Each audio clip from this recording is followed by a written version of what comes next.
only averaging what 32, 33 minutes a game. Like he's not out there much.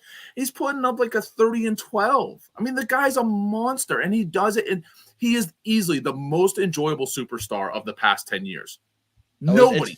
It's fun to watch Giannis, 100%. Who hates Giannis? Nobody. I'd have no idea. If you hate Giannis, I don't know what to tell you. Because, like you said, he brought a book of dad jokes to the stage. Like, oh, come on, like who does that? And I would have to agree with you. I think the Bucks right now, to me, seem to be the favorites, and it's just because of what Giannis can do on both ends of the floor. And it's really a lost art what he's able to do defensively against anybody, whether you're a guard or whether you're a five. He'll go out there toe to toe.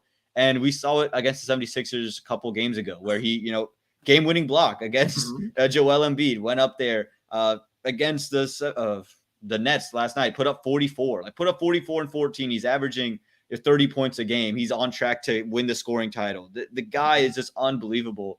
And they're sitting at number one in the East. Now, I think he's the top three player of the NBA, 100%. I don't throw that out there. My top three, in whatever order you want to put it, Jokic, Giannis, and KD. Whatever order you want to put that top three in there, that's my top three in the NBA. And in the East, I look at it, 76ers, I'll never trust the 76ers. To be quite honest, I'll never trust James and Joel Embiid. I like Joel Embiid. I just don't know what he can do in the playoffs. And I haven't seen James Harden do anything in the playoffs. The Nets, they're just too sticky. The Bucks, to me, they got it on both ends of the floor. Now, I will throw this in. It might be a little home cooking. Boston, I think, could beat any one of these teams if you have a healthy Robert Williams, but he will be out until the second round of the playoffs. So I hope he can get to round 2 of the playoffs. But like you said, Giannis every single night is going to give you 30 points. He's going to give you 11 boards. He's going to give you probably 4 to 5 blocks. And big time moments, really, there's no one else you'd rather have on the floor, it feels like at this point. He shot 67% last night. 67%. And you could say, oh, well, he's just around the rim. Okay, tell me which center shoots 67%? How many centers do you have 67%? I don't want to hear all he does is shoots layups and dunks. Cool. The point is to get the ball in the basket. Like, what? Why is that all of a sudden a bad thing? Like you said, if somebody tells me that, all he does is shoot within 3 feet of the rim. Cool. So what you're telling me is he gets within 3 feet of the rim, and when he gets there, he doesn't miss. Sounds like my type of guy. Like, what is the problem with that? Again, Giannis, to watch him play, there are so few guys that you see that when he smiles on the court, you can literally tell he's enjoying it. It's not a fake smile. It's not a sarcastic smile. He's literally enjoying himself in that moment. But, man, when he gets serious, we talk about LeBron James being maybe the most physically gifted athlete to play in the NBA. I think you could start making the case for Giannis. His body type, because he's so strong. He's so long. I mean, he's not as bulky as LeBron. And don't get me wrong, I remember LeBron as a young man. He was a specimen. I'm not taking anything away from LeBron. But what Giannis has been able to do these past couple of years in taking, again, we're talking about a back-to-back MVP, a defensive player of the year. And guess what, Aaman? He's taken another step up. Like, that doesn't happen. That's like a pitcher who wins 25 games in a baseball season and then all of a sudden develops another pitch. No, that doesn't happen. Like, you have a level, and he just keeps going above that. Again, he's easily the easiest person to root for in the NBA. And I love Jokic. I love his funny stuff. Like, don't forget, Giannis knew basically nothing about Western civilization when he came here. Like, I remember when he was posting about, just tried McDonald's for the first time. Like, wow. Like, he's literally living his best life. He just happens to be one of the most physically gifted athletes in the world and makes $1 quadrillion. It's awesome to watch Giannis play. And again, I hate the argument that all he does is shoot from 3 feet around the rim. As long as you don't take 25 seconds to shoot from 3 feet, I'm okay. And if you're going to shoot 67% and get there within 3 seconds of you touching the ball, you know what? Go to the rim. Don't stop going to the rim. He'll play his heart out there. He'll play on defense. And I think it feels a lot like a young LeBron James, where he's faster, he's bigger, he's stronger. And when he's on the floor, you're like, even though I know he can't, LeBron in his early years wasn't a great shooter, wasn't good at the perimeter. He was okay, but he wasn't good. And Giannis now, he's getting better, but he's not good at all. So it feels very similar. And when young LeBron and Giannis now are on the floor, you're saying there's really no one I want more than those two guys, because on either end, I'm going to get something. And that's really important. The defense that he's playing right now. You want to see, like, we talk about Luka, we talk about some of these younger players in the league. Anthony Davis, aside, he's injured. Like, we don't really care about him anymore. But like some of these players who have these offensive games where, again, whether it's Luka with the deep and able to drive and all the passing and stuff like this, but on defense, he's kind of a liability. Giannis is literally one of the best defenders in the league. And you're also getting that offensive production. Again, he is the definition of a unicorn because people are not supposed to grow. I mean, go look at the pictures at the draft. Like, I don't know who had a bigger change, like Tom Brady or Giannis. I think it's Giannis. Like, God, the amount of muscle he's been able to put on is just unbelievable. And again, he still plays like he's that skinny. And, it doesn't affect his movement. He's still so fluid.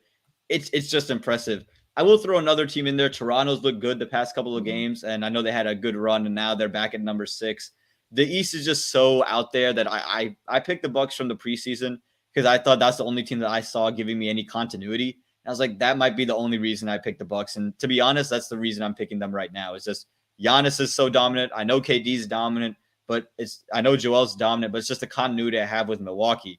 I just feel right now they're meshing together the best.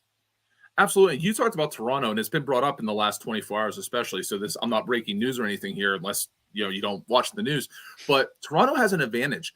If you're a team that has to travel to Toronto to play those games, they still have vaccination requirements. So if you're a team like the Nets with Kyrie, you're not going to have Kyrie on the road. If you're a team, now there was a report, I can't remember, I think it's a couple of teams, maybe Miami's 100% vaxxed, but Boston isn't. So if you're Boston and you match up with Toronto and you have to go, you might be missing Jason Tatum. You might be missing Jaylen Brown, whoever's not vaccinated, things of that sort. So that's something else to keep in mind. This is not only, like you said, a team that's playing better and is in the number 6 seed, so presumably they're not going to have to play in the play-in, but depending on who they match up with, that could be another issue. We're really going to find out who is and who isn't vaccinated because this isn't an AB situation. You can't fake them cards. They're gonna you got to get the real ones. And I think a lot of times we forget because we really only focused on the New York side of things. At least I was okay. Whoever goes plays Brooklyn, that you have to be vaccinated, and Kyrie can't play there. You forget Toronto is just in Canada, and they're not going to let you play without vaccines, and they don't put exceptions out there. So they're not Chicago back. They're going to say, look, you have to be vaccinated to play. And who knows if this is going to continue once we get into the summertime. But again, it broke. You still need to have them. So if you're a team, like you said, if you're Boston and you don't have 100% vaccination, if you're Brooklyn and getting matched up, if you're Philly and you're not 100%, you might have to go and play a Raptors team without some of your better players. And then now you're in a situation where you're looking, oh crap, Toronto can beat us. And again, fair or unfair, those are the rules and you have to play by them. You all got to play by the same rules. And that's the rule that you have to play by.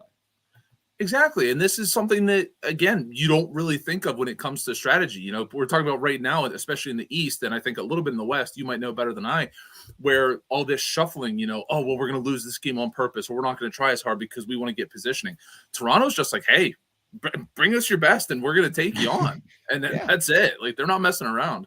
Yeah, it'll be an exciting finish. The Western Conference has been pretty quiet in the sense it's been really Phoenix, Memphis, and Golden State in the top 4 now, or top 3. Now Dallas has jumped in there, pushed out Golden State, and Dallas has been on a tear. Luka the past couple months has just been going off. So if you want to talk about a team that's hot at the right time, and it's usually the opposite for Dallas. I feel like they get hot early and kind of cool. Now it feels like they started off really slow and now getting hot. So they're looking to make that next big push. Speaking of Dallas, the Dallas Mavericks, I don't know if you remember, they had a 3-1 comeback against a Clippers team that was headlined by Doc Rivers. Now, Doc Rivers is in Philadelphia. And so now reports are coming out. Is Doc Rivers on the hot seat? Again, remember last year they lose to the Atlanta Hawks, the whole Ben Simmons situation. Now you go at Joel Embiid. Do you think Doc Rivers it's kind of like title or bust this year for him in terms of his job? Title or bust? Maybe. I think next year is the definitive boom or bust. Next year is the title or not, because again, you bring Harden in. Harden started off great. The people Philly loved him. Then when they played actual competition, all of a sudden James was like, well, maybe my knees bother me a little bit, and maybe I forgot how to shoot, and maybe it hasn't worked out that great. Maybe we gave up too much. Again, I don't put all the blame on Doc because he doesn't run the front office. When Philly made that trade, they traded away good assets. They got rid of Seth Curry. They got rid of Andre Drummond. We've seen how important those guys are to Brooklyn and how important they're going to be in the playoffs. And I get it. It's for a player that wasn't playing. Part of that reason is Doc Rivers' fault, though. So it's kind of like, a little bit of this, a little bit of that. But in all fairness, I think if Doc is one and done in the playoffs, yes, we could absolutely see a change. Because let's not forget, James Harden did not opt into his, I think it's a $47 million option in time after the trade. It was talked about that he was going to pick up that option as part of the trade. Something happened. His lawyer, his agent didn't get it done in time. So technically, James Harden will be a free agent in the offseason. If they're one and done, and for whatever reason, James Harden wouldn't stick around, which I don't think is the case. I think he is going to stick around. But if they're one and done and they flame out, James Harden is going to say, hey, I want this coach. Joel Embiid is to say, I want this. We can't do it with Doc anymore. We are going to finally take control of this organization. They didn't want Brett Brown around anymore. They got rid of him. Doc Rivers blowing 3-1 leads, pissing off Ben Simmons, doing whatever he does. If they don't go at least to the Eastern Conference Finals and be competitive, yeah, I think you could see Doc done. To be fair, I think you give him another year, but it wouldn't totally shock me if they just got lambasted. Like if they matched up with Boston in the first round somehow, which I don't think can really happen. But again, if they go to Toronto and lose, yeah, I think you can see Doc gone. Yeah. And it kind of reminds me of the Mike Budenholzer situation in Milwaukee when they won the title. That entire playoff run, they were saying, well, if they lose in that first round, they lose in the second round, Mike's going to be gone. He isn't going to be the head coach anymore because they're just kind of fed up with it. And then they go win the title and extend him, which was kind of the craziest turnaround I've seen. It's like he's on the hot seat. Rick Carlisle was going to be the coach. Everybody knew Rick Carlisle was going to be the guy. And then it's like, no, boom, here's your big extension, which was just the funniest thing to me. But I could see Doc, getting moved off of. And again, it's because you fire Brett Brown because the players didn't want him there, right? Joel Embiid said, no, we don't want him there. Ben Simmons said, no, we don't want him there. So they got rid of him. And then you hire Doc Rivers and you expect at least something to change. And you go and you lose to Atlanta. And it's not like Atlanta was very terrific. Trae Young was good, but they weren't that team that everyone's like, yeah, they're going to be the finals. No one gave them a shot when they faced Milwaukee. No one said they're going to be competitive, like they're going to win. No one had that. And I get it. Last year, you blame it on Ben, right? Because he didn't take the layup. And again, people have varying opinions about that. And I do put a lot of blame on Ben Simmons. I was like, okay, you got to at least take that and you got to show up for it. But okay, whatever. Doc Rivers, you won, you got rid of Ben Simmons. But now you have the pieces. It's not like Daryl Mooney's going to move off of James Harden or Joel Embiid. He loves those guys. Yeah. So you're the next guy that you're going to move off of. You're the next big name. You could say Tobias Harris is the next big name. No, it's Doc Rivers. So Daryl Mooney, if they say, okay, nothing's working, we got to make a change, he's not changing the players. He's changing Doc Rivers. So if you lose in the first or second or get swept in the Eastern Conference Finals, Philly could very much, and again, it's because of the James Harden not being under contract, being a free agent. Well, hey, we'll go get a new head coach. Just come back, James. We'll go get a new head coach. I promise you. Yeah, I mean, Daryl Morey and James Harden have a really special relationship. That's been this, back in Houston. That's been from the beginning. So I don't expect James Harden to leave Philadelphia. I think Daryl's like, listen, that was a mess up. We're going to give you as much money as we can, $250 million, 5 years, whatever. And that's that. So I think that part of it is done. But again, he's going to want some control. Listen, NBA players nowadays want control. I can't even say nowadays. They've wanted it for years. Like Magic Johnson got a head coach fired 40 years ago. So let's not pretend this is totally brand new. But especially the modern players, they want it. We've seen it with LeBron. I think we've even seen it with Luka. I think that he respected Rick Carlisle, but I think Rick Carlisle is a jerk. And I say that as he's the head coach of my Pacers, but he's a jerk. And Luka didn't like that. And he wanted Jason Kidd. And now Jason Kidd is in Dallas.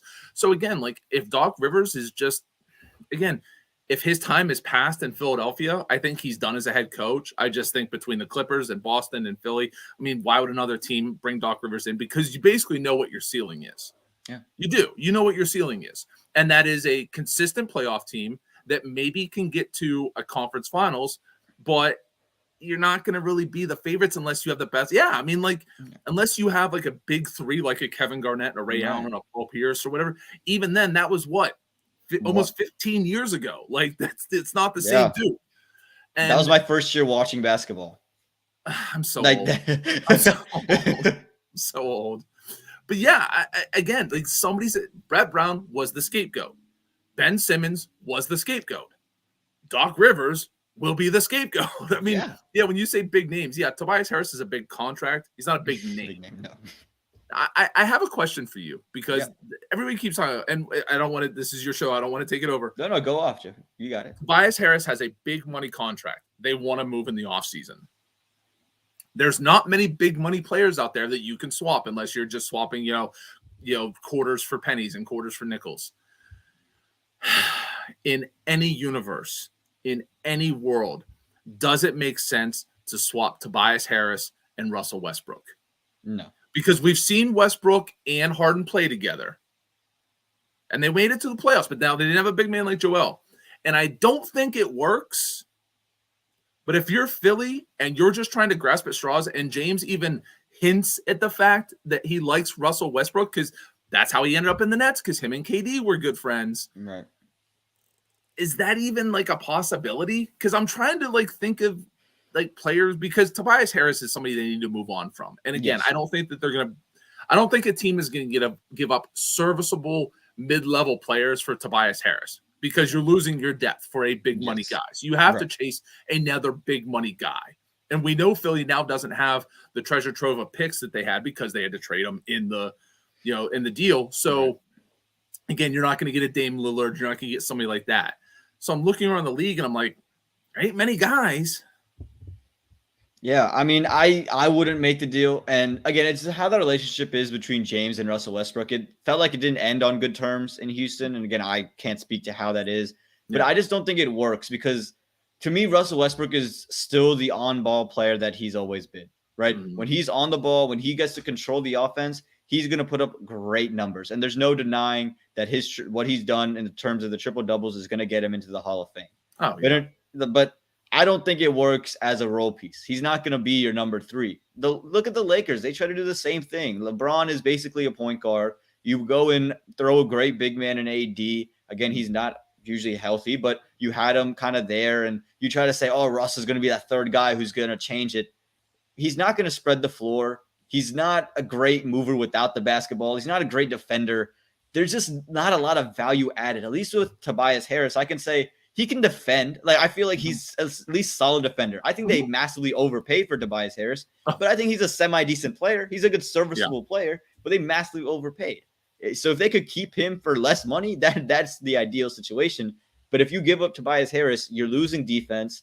To be honest, you kind of lose your floor spacing too. Tobias is never a good shooter, but he could at least hit some of the mid-range shots. I haven't seen Russ hit them in over a year. To me, I wouldn't make the move. Again, if James says, well, we can use him, I can fix him, maybe. But unless he says that, I'm not sold on bringing Russell Westbrook in here. I'll give my 30-second rebuttal. If James Harden says that, hey, I think, convinces Joel, we can work with this guy.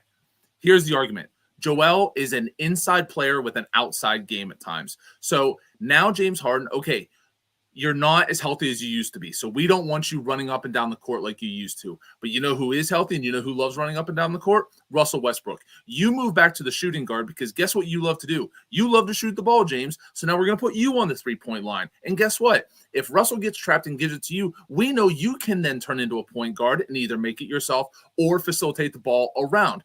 So again, does it make sense? Absolutely not. But if you're Philly and it flames out this year and you're looking for a reboot, if you're looking for a on-the-fly, we need to do this. And again, the one thing is, the East is not necessarily known for their defense at times. There's not too many stoppers in the East. Joel inside, yes. Giannis inside, yes. Outside, really competitive guard play, maybe. I mean, yeah, you have Tatum and Brown and all this stuff, but that's what you want to do. You don't want to have mid-range games. You want to make these guys run. You want to make them run out to the three-point line. So again, this is way down in the future. I can't believe I'm talking about the Lakers. I brought this up. Bad job. But again, Philly is one of those really intriguing teams. My team is out of it. I'm going to root for Giannis, not the Bucks, just for Giannis. But Philly is definitely one of those teams that you just don't know. They could win the title or they could flame out, and anything in between is a possibility. And I'll throw another name in there for the Tobias Harris trade. Now, this team, I think, might be willing to make this deal. I would say Tobias Harris. For what about Bradley Beal? And to me, I think Bradley Beal would fit just a touch better because he played with a very ball-heavy guard in John Wall. He can be predominantly on the outside. Sure, you lose a defense, but he'll make up for it in the scoring department. I feel that big money contract to me makes a little bit more sense than Russell Westbrook. It does. The thing I worry is that Philly's going to have to give away not only every future first-round pick that they have that the CBA allows, but they're probably going to have to give away the Liberty Bell as well, because I don't think Washington is going to take just Tobias Harrison picks. Right. I like the fit. It makes sense. It all depends on how bad Bradley Beal wants out of there, because he's talked about wanting to be in Washington, wanting to build a contender, and wanting to do this and that and all that. But we know how quickly that can change. I mean, Anthony Davis, I'm going to be in New Orleans forever, and then he's wearing a Looney Tunes shirt. That's all, folks. Like, we know how quickly it can change. So, yeah, I mean, I like the fit. I do, because, again, you have James running the point. Bradley Beal is a scorer. We've seen that he can distribute the ball a little bit. He has worked with a ball-heavy point guard. Like you said, he worked with Russell Westbrook. Led the league in scoring the year he did that. So, Again, like, can it work? Sure. To me, this all runs through Joel Embiid. As much as we talk about James Harden and him coming back and what say he has, Joel Embiid has to be on board. He just went through this with not communicating with a teammate, thinking all things were cool, but then they really weren't. So if James Harden comes in and starts to try and put his fingers, in all the little parts of the franchise and not kind of run it through Joel, or at least get his blessing, Joel's going to be like, whoa. I'm the process. This is my team. You're going to run this through me. That guy doesn't make sense. We're not getting him. And that's where you have to be careful with all of this. And all this could have been avoided if the Philadelphia 76ers just drafted Jason Tatum. They just sat at 3 or just traded up to draft Jason Tatum. But thank you for not doing that, because I'll take him over in Boston. But I know why you clicked on to join the show today, Joe. There's one topic in particular that we had to talk about. We know you're excited about, and it's tomorrow. Tomorrow's April 2nd. And it's the Final Four. We're finally here, and we know Joe's been waiting. He did get to say his piece on Wednesday. The morning, I'm going to start with the first game. All right, we'll build into it. We'll give the anticipation. This first game is between Villanova and Kansas. This is the premier matchup, guys. This is the matchup we're all looking at. All right, everybody in the world cares about this game and not the second game. But Joe's face, just kind of. Villanova, they could be a dynasty. They could get to the finals, win the championship, and be a dynasty when their third is they won 2016, 2018, and then back it up in 2022 with the championship. With the Villanova Kansas game, do you have a team? So obviously you have a team you think is going to win, but do you think whoever wins this one has an actual shot to win the national championship game, or do you think whoever comes out of the Duke Chapel Hill game comes away with it? Oh, no. Listen, all four teams are absolutely capable of winning the title. I listen, any of the, we're going to talk about UNC Duke, but Villanova, Kansas, I mean, clearly these are four blue bloods by definition, what they are, and all this. All of them have at least 3 titles in their history. Like, I'm not going to be shocked if anybody wins. I will be a little bit more shocked if Kansas wins, if Bill Self wins, just because it's been a while. And I really like Jay Wright. Jay Wright is a coach who makes adjustments, who, when things get tight, his teams don't do boneheaded things for the most part. Like, they're always adults in the room. They're always just like, this is the way we run. This is our system. We're down 2. Great. We're going to get a shot. We're going to hit it. We're going to move along. So again, I'm leaning more towards Villanova in this game. I understand why a lot of people will pick Kansas. A lot of people think that they were the best team coming into the tournament, even though they weren't number 1 and Gonzaga was number 1 overall seed. I kept hearing, Kansas. You got to watch out for Kansas. And guess what? They're the only number 1 seed left. So there's a reason people kept talking about Kansas. So again, I just something with Bill Self. I don't know. It always feels leaving me wanting something more. But I really like Jay Wright, and I just wouldn't be shocked if Villanova wins. Yeah, I have Villanova winning tonight against Kansas. And again, I think it's the same thing. Jay Wright's teams always make adjustments. So, they never seem out of it, no matter what the situation is. They just feel like they just go through everything. It's like, okay, you're down 5 with a minute to go, and I don't think a single Villanova person would flinch. They'd just be, all right, that's how we're going to do it. Let's just go run it. So I like Villanova a lot to beat Kansas. And I have one friend who is a big Kansas Jayhawks fan, and I know they are not going to like that I said Villanova tonight. But because anytime I pick Villanova, I've been right in picking Villanova. So I feel pretty good about picking Villanova here. But now we're getting to the game that everyone cares about, the matchup. 8 miles apart. Roy Cooper signed 2 days ago that North Carolina is now officially the center of college basketball after this appearance between North Carolina and Duke. The first time in each program's history they've met each other in the Final Four. How that this is the first time beats me. The Fab Five is the reason it didn't happen in the 90s, but it's happening in the 2020s. Joe, I know who you're going to pick, but let's just have the spiel. It's the floor is completely yours. Well, first off, this isn't just the first time that they've played in the Final Four. It's the first time they've ever played in the NCAA tournament. Like they've never run into each other, and that's really a big thing that the NCAA has always tried to do. They've always wanted this matchup. They've really waited, like, oh god, just a Duke Carolina. The only thing that could be better is a championship game, but it's not. It's the Final Four. Listen, I'm a North Carolina diehard. I'm gonna root for North Carolina. Mike Krzyzewski, yuck. But it comes down to this. Carolina needs to impose their will. They need to go in there and they need to bang bodies. None of these chintzy foul calls. The one thing that I'm dreading going into this game, and I truly am, and I don't believe in conspiracy theories for the most part, I don't want to hear whistles. I don't want to see Carolina's big guys getting in foul trouble. I don't want to see these ticky-tack foul calls. We saw it some in the Baylor game. I don't. I want these guys to play. Literally put the whistles in your pockets. Unless it's blood, there's no foul. Unless there's, whatever. I don't care. Like, this is the ultimate matchup. I mean, is it the center of the basketball universe? Yeah, but you could have told me that 20 years ago. I didn't need an update in 2022 that North Carolina was somehow now the center of the basketball universe. I mean, this goes back years and years and years. I mean, it goes back to Dean Smith. It goes back to Mike Krzyzewski. For years, they've been doing this.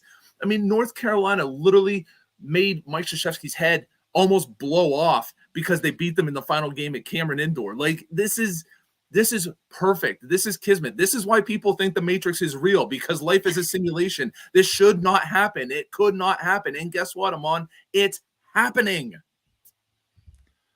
It is happening. It is happening. And it is exciting. So you didn't actually give your prediction. I know you're rooting for UNC. Are you picking them to win it, though?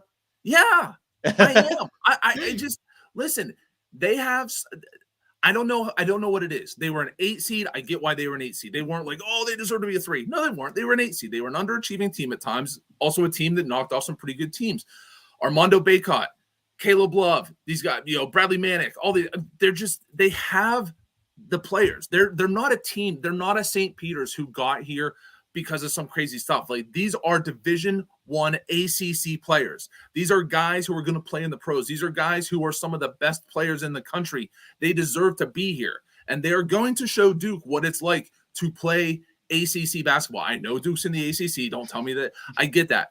But right now, all of the burden is on Duke. None of the burden's on you. If UNC loses, they're an 8 seed. It's Krzyzewski's last year. Great. You made it to the Final Four. Who expected Hubert Davis to take him to the Final Four? Nobody. Yeah. Carolina all the way. Yeah, Carolina, since the game 1 of the tournament, I could argue to you, has looked the best out of everybody in this tournament.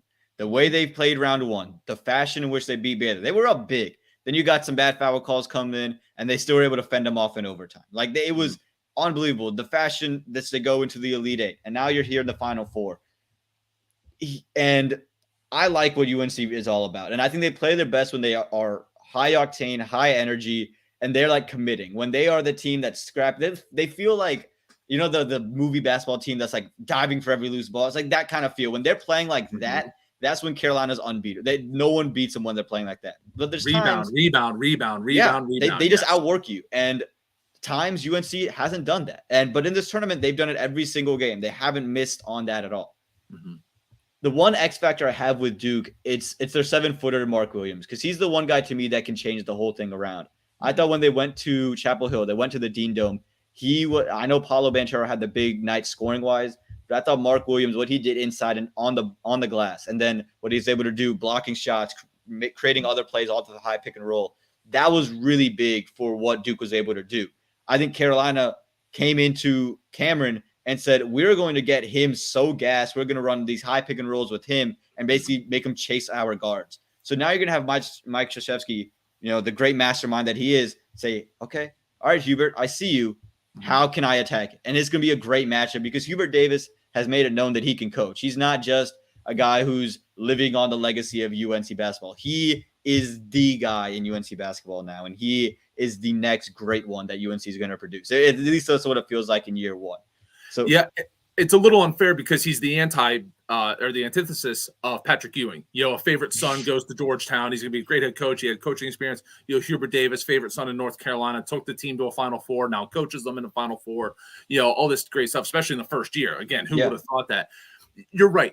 This is a game Duke should win. North Carolina needs to win in the margins. We saw Caleb Love go off the other night where he was just hitting outside shots and outside shots. That's what they need. And when the outside shots aren't falling, they need to get those tip rebounds back out to the guards, reset the offense, do things of that. They cannot let Duke out rebound them. They cannot let them get them in foul trouble. And like you said, Carolina, both teams are going to be rested. This is it. Lay it on the line. You have got to run and run and run. There's no tired tomorrow night for North Carolina. Nobody can be tired.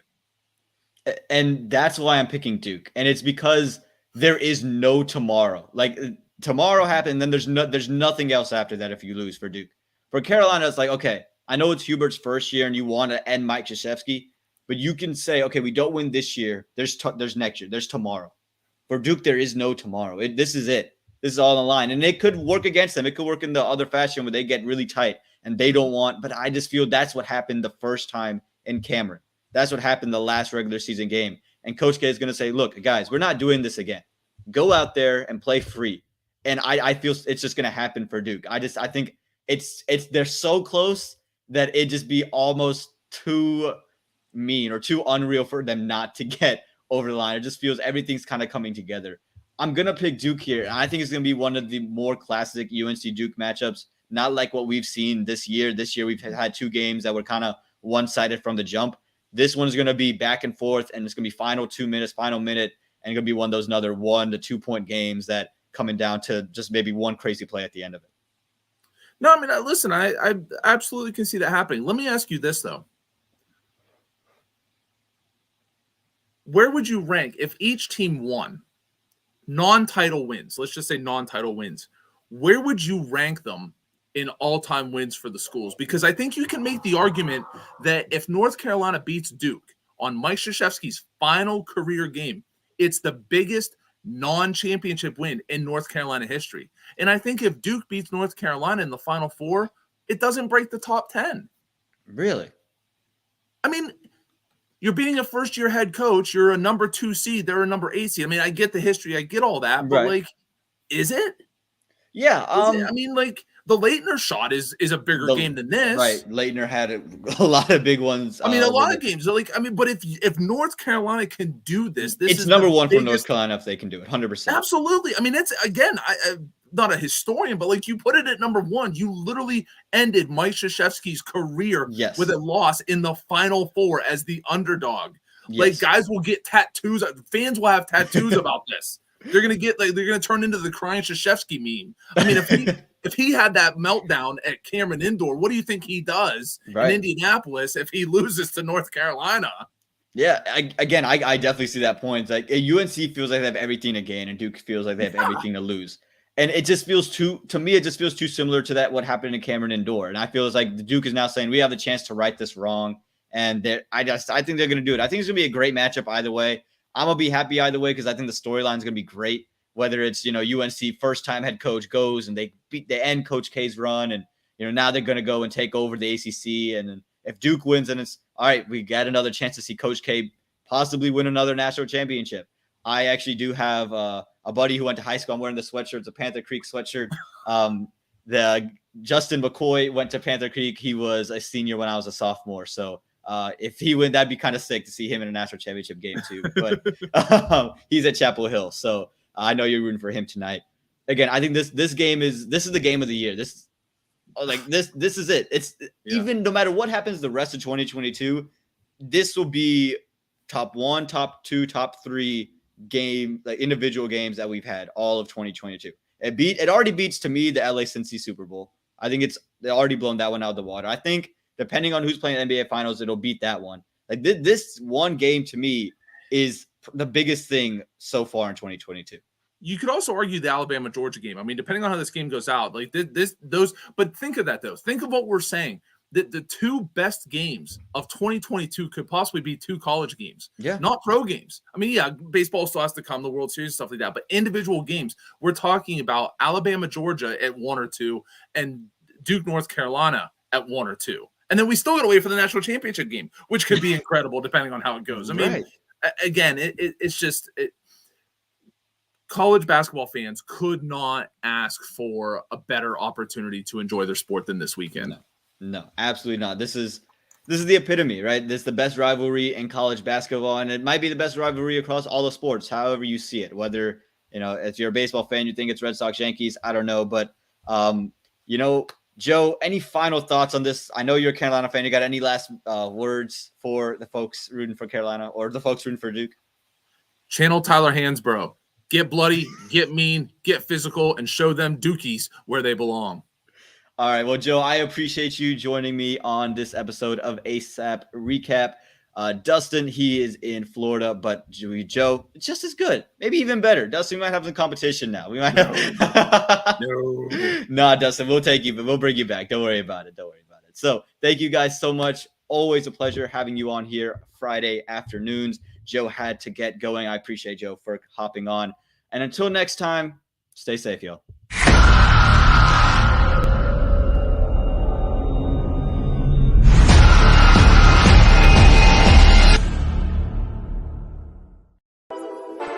All sports, all plays. All sports, all plays. All sports, all plays. 365, we making a place. You talking the game, get you through the days. We're high in the court, the dime in the lane. Variety topics, living the same. All presentation, sports information. In the airways, taking the nation. All sport, all plays, like working your faces. Grace at the field, so tie the laces. All sports, all plays.